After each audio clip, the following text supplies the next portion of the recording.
मेरा नाम है नाना साहिब शिंदे। मैं BST में वर्कशॉप दादर वर्कशॉप में काम करता हूँ।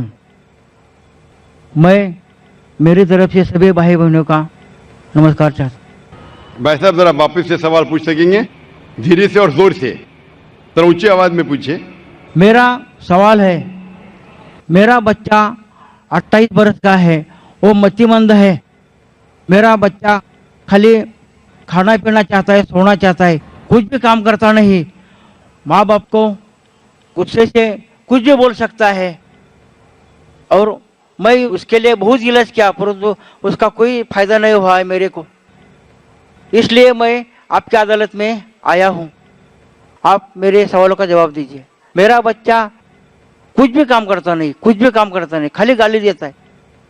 तो मेरा क्या मकसद है? और धन्यवाद।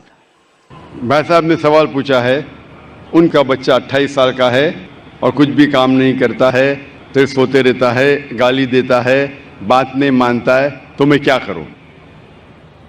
आप उनके वालिद हैं तो आपका फर्ज है कि आप अच्छी से अच्छी तालीम दें उसे।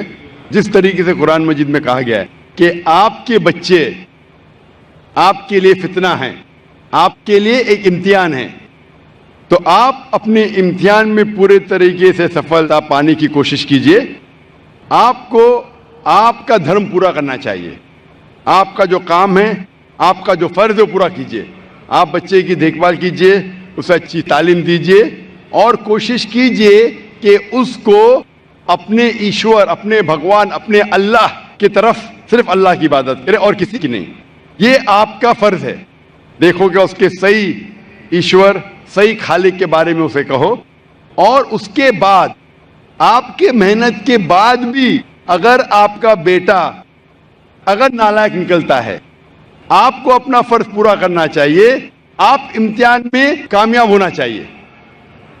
टीचर बच्चे को पढ़ाती है, क्लास में पढ़ाने के बावजूद अगर बच्चा फेल होता है तो इसमें टीचर की गलती नहीं। अगर टीचर बराबर से नहीं पढ़ाती और फिर बच्चा फेल होता है तो गलती है टीचर की।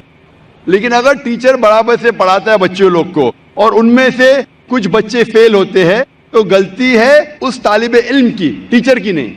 उसी तरीके से आप उनके वालिद हैं। आप और आपकी बीवी उसे सही तालीम देना चाहिए उसके ईश्वर के बारे में। क्या ईश्वर एक है? ईश्वर के अलावा किसी की इबादत नहीं करना चाहिए और आखिरी पैगंबर को मानना चाहिए।